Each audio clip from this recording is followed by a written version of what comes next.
நமஸ்காரம். ஸ்ரீவித்யா என்றால் என்ன? பகுதி 2. பகுதி 1 வீடியோ நீங்கள் பார்க்கலையா?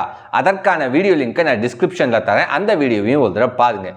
இந்த வீடியோ பதிவில் நீங்கள் தெரிஞ்சுக்க போகுது ஸ்ரீ சக்கரம் மற்றும் மகாமேருனா என்ன, நவாவரண பூஜைனா என்ன, அந்த ஆவரணங்கள் எவை எவை, அவற்றின் அதிதெய்வங்கள் யாரு, வீட்டிலேயே எளிமையாக ஸ்ரீ சக்கர பூஜையை எப்படி பண்ணலாம், இதை பற்றியெல்லாம் தான் நம்ம பேச போகிறோம். சரிங்களா? முதல்ல நவாவரண பூஜைனா என்னன்னு பார்த்துருவோமே. அந்த வார்த்தையை எடுத்துக்குங்க. நவாவரணம் ரெண்டா பிரிக்கலாம். நவம் மற்றும் ஆவாரணம். நவம் என்றால் 9, ஆவாரணம் என்பதை பகுதி அல்லது மறைப்புன்னு சொல்லுவாங்க. 9 விதமான பகுதிகளை தாண்டி செல்வது அல்லது 9 விதமான மறைப்புகளை கடந்து செல்வது நவாவரண பூஜை. அதனால்தான் ஸ்ரீ சக்கர பூஜையை நவாவரண பூஜைன்னு சொல்லுவாங்க. ஸ்ரீ சக்கர பூஜையை 3 வகையாக செய்யலாம். எப்படி அப்படின்னு கேட்டிங்கன்னா, 1 ஸ்ரீ சக்கரம் அல்லது மகாமேரு வச்சு பூஜை பண்ணுவது. 2வது இந்த உடலையே ஸ்ரீ சக்கரமாக பாவித்து பூஜை செய்வது. 3வது யோக முறையில் ஸ்ரீ சக்கர பூஜை செய்வது. இந்த வீடியோ பதிவில் நம்ம பார்க்க போது ஸ்ரீ சக்கரம் அல்லது மகாமேரு வச்சு பகிர்முகமாக, அதாவது வெளிமுகமாக பூஜை செய்வது எப்படின்னு. முதல்ல அந்த நவாவரணம்னா என்னென்ன, அவற்றின் ஆவாரணங்களை பற்றி பார்த்துருவோம். இப்போ நீங்க பார்த்துக்கிட்டு இருக்கிறது தான் ஸ்ரீ சக்கர நவாவரண பூஜையின் முதல் ஆவரணமான பூபுரம் அல்லது திரைலோக்கிய மோகன சக்கரம். பெரும்பாலும் ஸ்ரீ சக்கர பூஜை செய்கிறவங்க இந்த இடத்துல இருந்து தான் பூஜையை ஆரம்பிப்பாங்க. இது முதல் ஆவரணம். இதிலிருந்து 2வது ஆவரணம், 3வது ஆவரணம் சொல்லி ஒவ்வொரு ஆவரணத்திற்கும் பூஜை செய்து கடைசியாக ஸ்ரீ சக்கரத்தின் மையப்பகுதியில் உள்ள பிந்து பகுதியில் போய் பூஜை செய்து பூஜையை முடிப்பாங்க. இது ஒரு வகை. 2வது வகை என்னன்னு கேட்டிங்கன்னா, மையப்பகுதியான பிந்து பகுதியில் பூஜை ஆரம்பித்து ஒவ்வொரு ஆவரணமாக இறங்கி வந்து பூபுரம் வழியாக வெளிவருவது. இந்த 2 வகையான பூஜைகளுமே சரிதான். பூபுரம் என்பது ஒரு கோட்டையை சுற்றி இருக்க மதில் சுவர் மாதிரின்னு வச்சுக்கோங்களேன். 4 வாயில்கள் கொண்ட மதில் சுவர். ஸ்ரீ சக்கரத்தை சுற்றி பார்த்தீங்கன்னா பூபுரம் 3 வரிகளை கொண்ட 4 வாயில்களை கொண்ட பூபுரமாக இருக்கும். இதில் இருக்கக்கூடிய தெய்வ சக்திகளை பிரகடன யோகினிகள் அப்படின்னு சொல்லுவாங்க. இந்த இடத்துக்கான அதிதெய்வம் யாருன்னு கேட்டிங்கன்னா, அவங்க திரிபுரா. இப்போ நாம ஸ்ரீ சக்கரத்தின் 2வது ஆவாரண பகுதிக்கு வந்திருக்கோம். இதனை சோடசதலம் அல்லது சோடசதல பத்மம்னு சொல்லுவாங்க. அதாவது 16 இதழ் கொண்ட தாமரைன்னு சொல்லுவாங்கங்க. இந்த ஆவரணத்தோட பேர் என்னன்னு கேட்டீங்கன்னா, சர்வாச பரிபூரக சக்கரம் அப்படின்னு சொல்லுவாங்க. 16 சக்திகள் இந்த ஆவரண பகுதியில் இருக்காங்க. இந்த ஆவரண பகுதியோட அதிதெய்வம் யாருன்னா திரிபுரேஷி, குப்த யோகினிகள் தான் இந்த ஆவரண பகுதியில் இருக்காங்க.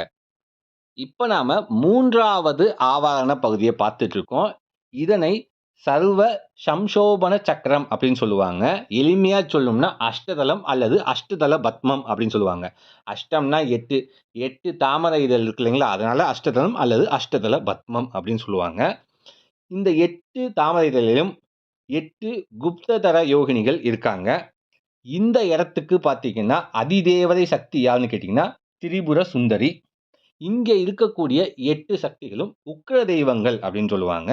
இதற்கப்புறம் நாம போகுது ஸ்ரீ சக்கர ஆவரணத்தில் 4வது ஆவரணம். இந்த இடத்துல 14 முக்கோணம் இருக்கும். இந்த இடத்தின் அதிதேவதை திரிபுர வாசினி. 14 சம்பிரதாய யோகினிகள் இங்கே வாசம் செய்கிறாங்க. இந்த 14 சம்பிரதாய யோகினிகள் தான் 14 உலோகங்கள், அதாவது 14 லோகம்னு சொல்லுவாங்க இல்லைங்களா, அந்த மாதிரி உருவகப்படுத்துவாங்க.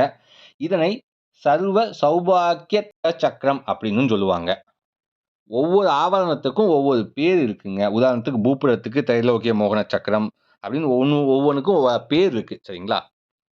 இதுக்கப்புறம் 5வது ஆவரணம் 10 முக்கோணங்களை கொண்ட பகுதிங்க இது. இதன் அதிதேவதை யாருன்னு கேட்டிங்கன்னா திரிபுராஸ்ரீ. 10 குலயோகினிகள் இங்கே வாசம் செய்கிறாங்க. இந்த 10 குலயோகினிகளையும் நம் உடம்பில் இயங்கும் தசவாயுக்கள் 10ஆக உருவகப்படுத்தி சொல்லுவாங்க யோக மரபில். இதற்கப்புறம் 6வது ஆவரணம். 6வது ஆவரணமும் 10 முக்கோணங்களை தான் கொண்டது. இந்த 10 முக்கோணங்களையும் 10 அக்னி கலைகளாக கூறுவாங்க. இது நிகர்ப்ப யோகினிகளான இடம். சர்வ ரஷாக்கர சக்கரம்னு சொல்லுவாங்க. இந்த இடத்துக்கான அதிதேவதை யாருன்னு கேட்டிங்கன்னா திரிபுர மாலினி. இப்போ ஸ்ரீ சக்கரத்தின் 7வது ஆவரண பகுதிக்கு வந்திருக்கோம். 8 முக்கோணங்களை கொண்ட பகுதி இது. இதன் பெயர் சர்வரோகர சக்கரம். 8 ரகசிய யோகினிகள் இந்த இடத்தில் வாசம் செய்கின்றனர்.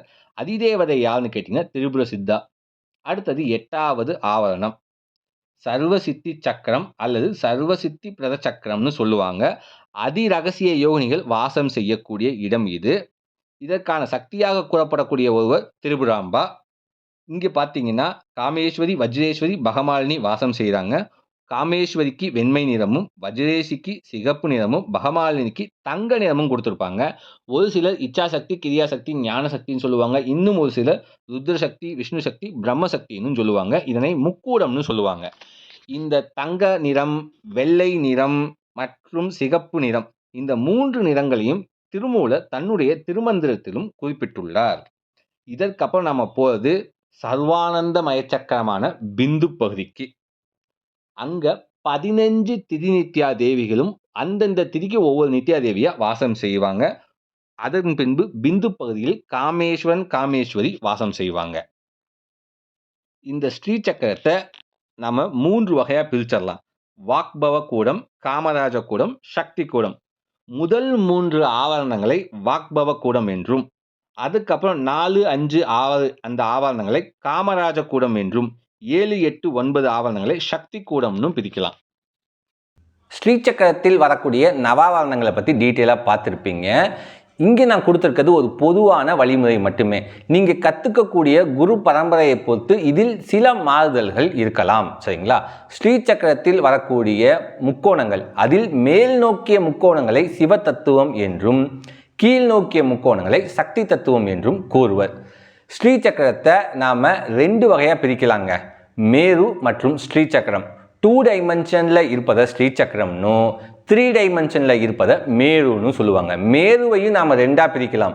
முழுமையாக 3 டைமென்ஷன்லேயே இருந்தால் அதை பூரண மேரு என்றும், அந்த 8 இதழ்கள் 16 இதழ்கள் பூப்புறம் இது மட்டும் 3 டைமென்ஷனில், அதுக்கப்புறம் ஃப்ளாட்டில் இருந்து அந்த ஃப்ளாட்டான சர்ஃபேஸில் அந்த முக்கோணங்கள் வரையப்பட்டிருந்தால் அதை அர்த்தமேருன்னு சொல்லுவாங்க. சரிங்களா? சரி, ஸ்ரீ சக்கரத்தை யார் வரைஞ்சு கொடுக்கலாம்? ஒரு பூரண உபாசகர் தன் கைகளால் ஸ்ரீ சக்கரத்தை வரைந்து அதற்கு பிராண பிரதிஷ்டை செய்து நவாவரண பூஜை செஞ்சு கொடுக்கணுங்க. இதுதான் முறை.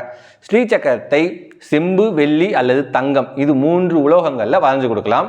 மகாமேருவை பார்த்தீங்கன்னா பஞ்சலோகம், வெள்ளி, தங்கம் இல்லை இன்னும் சில மெட்டீரியல்ஸ்லாம் பயன்படுத்தி செய்கிறாங்க. அதையும் ஒரு உபாசகர் செய்வது சால சேர்ந்தது. எனக்கு ஒரு உபாசகரே கிடைக்கல, இப்போ நான் என்ன பண்ணலாம்? கடையில் வாங்கலாமா கூடாதா அப்படின்னு என்னை கேட்டிங்கன்னா என்னுடைய பதில் என்பது வேண்டாம் என்பதே. சரிங்களா?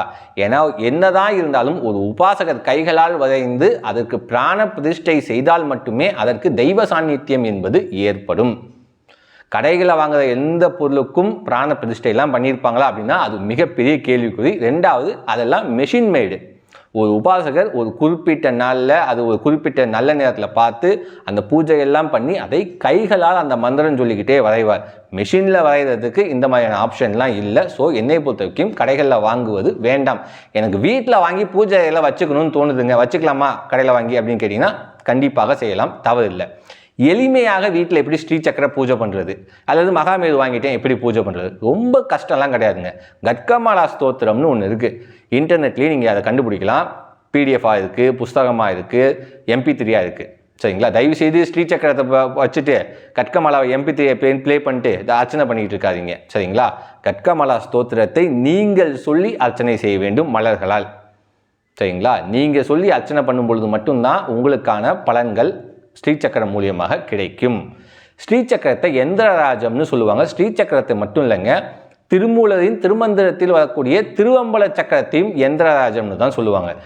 ஸ்ரீ சக்கரம் எப்படி சக்தி யந்திரம்னு சொல்கிறோமோ அதே மாதிரி திருவம்பல சக்கரத்தை சிவயந்திரம்னு சொல்லுவோம். இதே யந்திரமும் அகமும் புறமுமாக செயல்படும். ஸ்ரீ சக்கரம் எப்படி அகம் மற்றும் புறமாக செயல்படுதோ திருவம்பல சக்கரமும் அகம் மற்றும் புறமாக செயல்படும். அகம்னா நமக்குள்ளேயும் செயல்படும், புறம்னா வெளியில எந்திரம் வச்சு பூஜையும் பண்ண முடியும். ஸ்ரீ சக்கரத்தில் வரக்கூடிய தெய்வங்களின் எண்ணிக்கை கணக்கில் அடங்காதவை.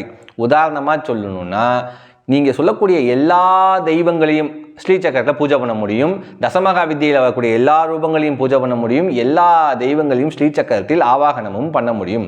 அவ்வளவு பூஜை பண்ணுறது கடினம் என்பதால் ஒரு குறிப்பிட்ட சக்திகளை மட்டும் வச்சு நவாவரண பூஜையை இந்த காலகட்டத்தில் பண்ணுறாங்க. ஸ்ரீ சக்கரத்தை பற்றி பேசிக்காக தெரிஞ்சுக்கணும்னா இவ்வளவு தாங்க சொல்லணும். பின்வரும் வீடியோக்களில் இன்னும் நிறையா பேசலாம் ஸ்ரீ சக்கரம் பற்றி. பராசக்தியின் அருள் அனைவருக்கும் கிடைக்கட்டும். நன்றி, வணக்கம்.